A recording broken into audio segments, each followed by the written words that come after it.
अस्सलाम वालेकुम। तो मैं हूँ मास साबले और अभी हम लोग हैं कपिला कृषि एंड गोट फार्म पर और हमारे साथ में है दिगंबर गायकवाड़ जी, जिनका ग्रीन फॉडर में मैनेजमेंट काफ़ी अच्छा है।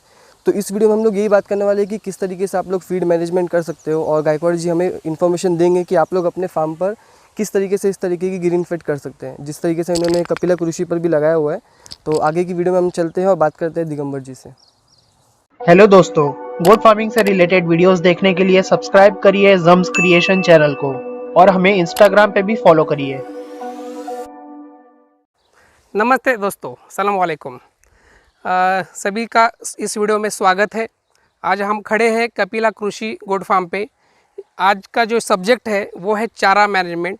गोट फार्मिंग में सबसे बढ़िया जो पहला ये सब्जेक्ट है वो तो बकरी अच्छी होनी चाहिए और दूसरा सब्जेक्ट जो होना चाहिए वो ग्रीन फॉडर अच्छा होना चाहिए।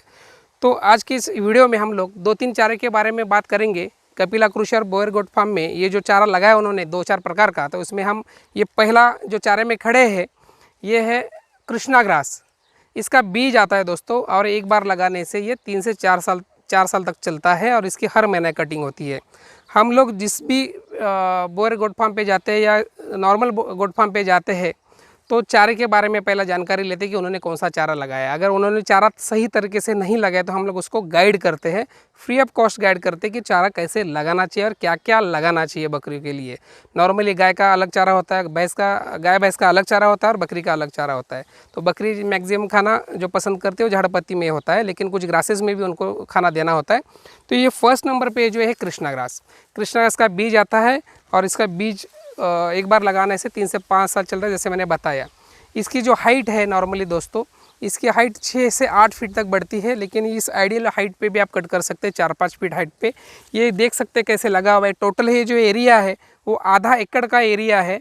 इसका जो स्टेम रहता है वो बहुत ही पतला रहता है। मैं इधर बताता हूँ आपको, इतना पतला रहता है तो बकरी बड़े आराम से खा लेती है। अगर किसी के पास कुट्टी का मशीन नहीं है, चाप कटर नहीं है, तभी भी ये ऐसा डायरेक्ट डालेंगे तभी भी बकरी पूरा खा जाती है। नेपियर में वैरायटी में क्या होता है, उसको कुट्टी मशीन में डालना होता है।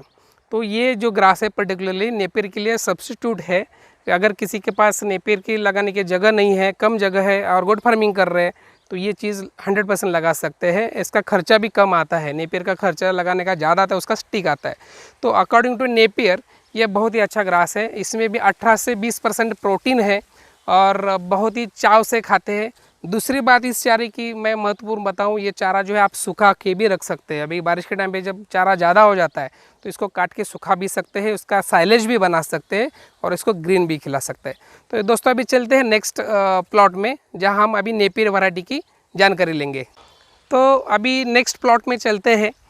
जैसे देखो बकरी इस फार्म पर ज़्यादा है तो हमने सजेस्ट किया इस फार्म पर कि बकरियाँ ज़्यादा है तो भेड़ भी ज़्यादा है, तो भेड़ कुछ भी अगर डालेंगे तो भेड़ खा लेती है। तो हमने इस फार्म पे हमने सजेस्ट किया हुआ है नेपियर। तो ये सामने देख रहे हैं ये पूरा नेपियर है। ये 4G थाईलैंड सुपर नेपियर है। ये थोड़ा सा अलग है, ये कृष्णा यहाँ पे गलती से उग गया है, ठीक है। ये जो हरा भरा आपको दिख रहा है ये सब 4G थाईलैंड सुपर नेपियर है। इसका स्टिक आता है दोस्तों, इसका स्टिक लगा के इसका प्लांटेशन किया जाता है। आप देख सकते हैं यहाँ पे नीचे, ये कैमरा इस तरफ घुमाइए। जैसे गन्ने की खेती हम लोग करते हैं उस टाइप से ये गन्ने की खेती जैसे करते हैं, उसका स्टिक लगा हुआ है। 2 लाइन के जो डिस्टेंस है वो 3 फीट है और 2 स्टिक के बीच में हमने 1 फीट का अंतर रखा हुआ था। तो ये देख सकते हैं ऊपर कितना बड़ा है, 10 से 12 फीट एकदम हाइट है इसका और 1 नंबर उसका चारा हुआ है। जैसे मेरी हाइट है, देखो अभी मैं 5.5 फीट हाइट का हूँ।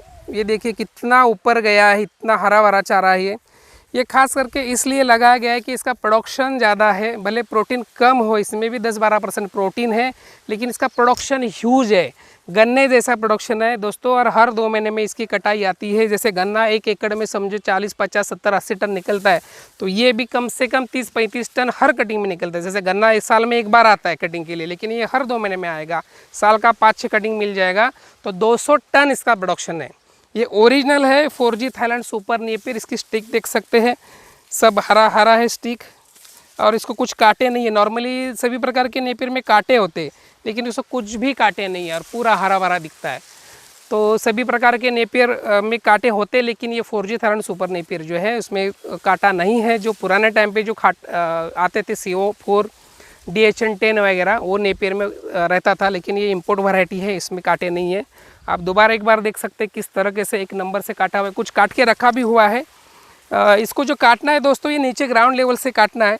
इसके जड़े जितने आप ग्राउंड लेवल से काटोगे उसमें फुटाव जल्दी आ जाता है, नेक्स्ट फुटाव, ठीक है। और हम लोग सजेस्ट करते हैं कि काट के थोड़ा धूप में सुखा के, इस तरीके से सुखा के हम सुबह काट लेते हैं, फिर शाम में कुट्टी करके अगले दिन खिलाते हैं, ताकि इसका वाटर कंटेंट थोड़ा कम हो। तो इस गोबर भी डालते हैं इसमें, गोबर देख सकते हैं ये बकरी का गोबर है, ये डालते हैं, और ये ड्रिप इरिगेशन से पानी दिया हुआ है। दोस्तों इसका स्टिक के बारे में बात करूं तो इसका स्टिक हम प्रोवाइड करते हैं, ऑल ओवर इंडिया डिस्पैच जाता है। इसकी एक आँख की स्टिक होती है और 100% जर्मिनेशन की स्टिक बेचते हैं, क्योंकि हम लोग वो जो हमारा जो प्लॉट है, ये तो चारे का प्लॉट है, जो हमारा मेन प्लॉट है वहाँ से हम स्टिक प्रोवाइड करते हैं।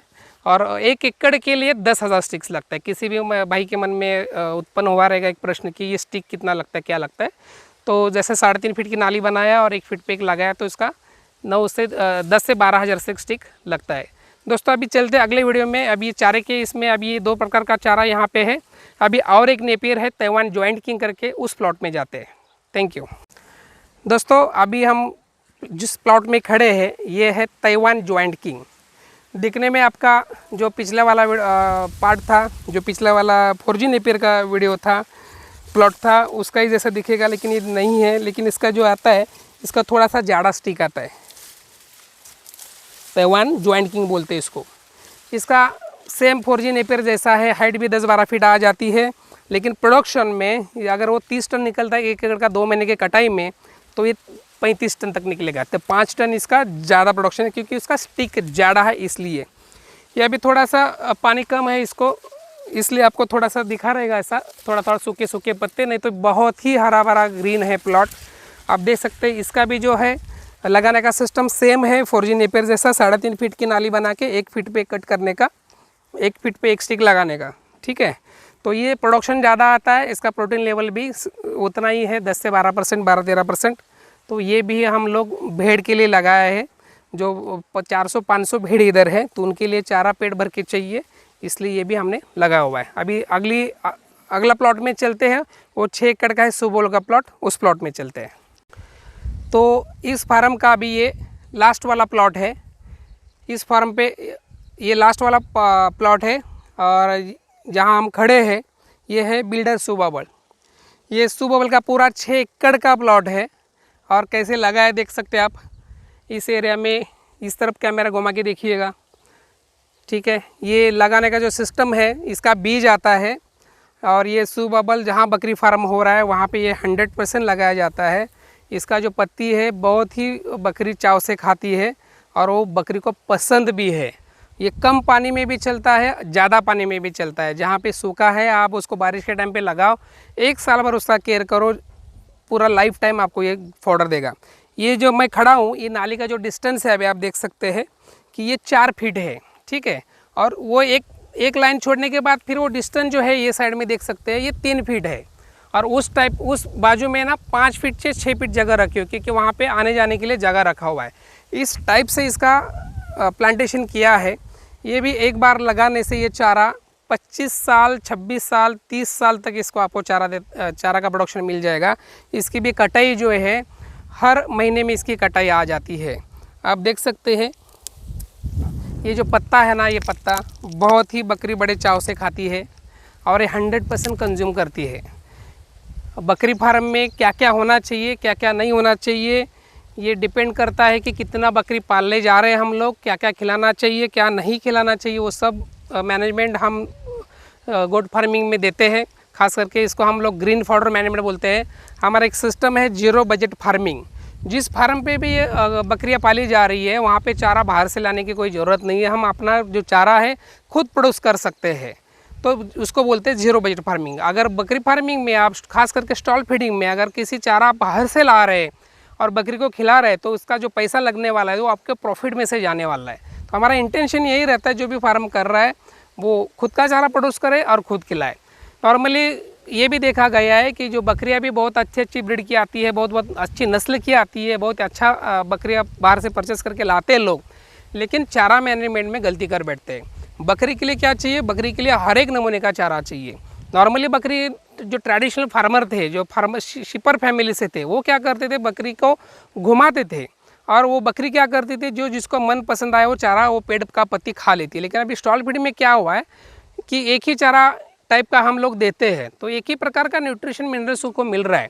अगर स्टॉल फीडिंग में हर तरह का अगर चारा मिलता है तो बकरी आपको अच्छा प्रॉफिट देने लगेगी, वेट गेन होगा, दूध बढ़ेगा, बच्चे हेल्दी होंगे और बकरियाँ भी हेल्दी रहेंगी। अगर ये सब कुछ अगर फार्म पे हो रहा है, आपका टाइम पे खाना मिल रहा है, वैरायटी का खाना मिल रहा है, उसमें झाड़ पत्ती ज़्यादा मिल रही है, तो आपका डेफिनेटली जो है बकरी फार्म वो 100% प्रॉफिट में आने वाला है। तो ये फार्म के अकॉर्डिंग इस फार्म पे हमने यही सजेस्ट किया था, क्योंकि इनके पास भेड़ ज़्यादा है, इसलिए हमने नेपे सजेस्ट किया था। जिस फार्म पे भेड़ नहीं है वो क्या लगाएंगे, तो वो लगाएंगे रजका, जैसे अल्फा ग्रास बोलते हैं इंग्लिश में और मराठी में मेथी घास बोलते हैं। ये तो होना चाहिए कि अल्फा जो है वर्ल्ड का सबसे हाईएस्ट प्रोटीन वाला है, उसमें 18 से 20% प्रोटीन है। दूसरा होना चाहिए दशरथ ग्रास। दशरथ ग्रास के भी पत्ते सुबबल जैसे ही दिखते हैं, फ़र्क समझ में नहीं आता, लेकिन दशरथ ग्रास से ग्रास में आता है, ये सुबबल झाड़ में आता है। तो 2 ग्रासेस होना चाहिए। और तीसरा हमने इस वीडियो में बताया है पहले कि कृष्णा ग्रास वो होना चाहिए। तो ग्रासेस में बकरी फार्म में जो स्टॉल फीडिंग में काम कर रहे हैं, तो ग्रासेस में दशरथ ग्रास, मेथी ग्रास और कृष्णा ग्रास होना चाहिए। झाड़ पत्ती में जैसे मैंने बताया कि जो नॉर्मल शीपर फैमिली से बिलोंग करते हैं वो लोग, वो हर एक नमूने का झाड़ पत्ती खिलाते थे। अभी इस फार्म में तो यही लगा है, क्योंकि इनका सिस्टम थोड़ा अलग है। थोड़ा पानी की दिक्कत है, इसलिए जो पानी की दिक्कत की वजह से ये सिर्फ यहाँ पे सुबह लगा है। अगर जिनके पास पानी की दिक्कत नहीं है वो मलबरी स्टिक लगा सकते हैं, बहुत ही अच्छा प्रोटीन है, वो झाड़ पत्ती में आता है। सांगली सेवरी करके जो है वो लगा सकते हैं, सेवरी अगस्ती आता है वो लगा सकते हैं, जो ड्रम स्टिक आता है मोरिंगा वो लगा सकते हैं। मतलब 8-10 प्रकार का अगर चारा आप बकरी को देते हैं तो डेफिनेटली आपका फार्म जो है वो फ़ायदे में आ जाएगा। पहली बात तो बकरी अच्छा लेना चाहिए, उसका मैनेजमेंट अच्छा होना चाहिए, और साथ ही साथ अगर आपका ग्रीन फॉडर मैनेजमेंट अच्छा हो तो कोई भी आदमी प्रॉफिट में आ सकता है। कोई भी आदमी, अगर किसी को बीज चाहिए, कोई ग्रीन फॉडर के मैनेजमेंट में इंफॉर्मेशन चाहिए, कोई बकरी फार्म के लिए कंसल्टेंसी चाहिए, तो वो हमारे पास वो फ्री ऑफ कॉस्ट में अवेलेबल है। जो स्क्रीन पे नंबर दिख रहा है और डिस्क्रिप्शन में भी मेरा नंबर है, वो आप मुझे कॉल कर सकते हैं, बीज का भी ऑर्डर दे सकते हैं, और आपका फार्म कैसे 0 बजट फार्मिंग में करना है इसके बारे में जानकारी ले सकते हैं। तो आज के वीडियो के लिए यहाँ से कपिला कृषि और बोयर गोट फार्म से इतना ही आज की वीडियो के लिए। मिलते हैं नए वीडियो के लिए, तब तक आप चैनल को सब्सक्राइब करो, लाइक करो, कमेंट करो और शेयर जरूर करना मित्रों, क्योंकि जो भी बकरी फार्म कर रहे हैं उनके पास ये वीडियो पहुँचना चाहिए, उनका फ़ायदा होना चाहिए। तो रुकते इधर, नमस्ते। तो उम्मीद करेंगे दोस्तों आप लोगों को ये वीडियो पसंद आए। ग्रीन फीड का कोई भी मैनेजमेंट में प्रॉब्लम आता है, कोई भी सॉल्यूशन चाहिए, तो आप लोग दिगंबर जी से कांटेक्ट करिए, स्क्रीन पर नंबर आ जाएगा। और इस वीडियो को ज़्यादा से ज़्यादा शेयर करिए अपने बकरेबाज दोस्तों के साथ में, जो इस तरीके का फार्म चला रहे हैं उनके साथ में, जिन किसी को भी बीज की रिक्वायरमेंट है उनसे। तो मिलते हैं आप लोगों से नेक्स्ट वीडियो में, तब तक के लिए अस्सलाम वालेकुम एंड अल्लाह हाफिज़ एंड टेक केयर।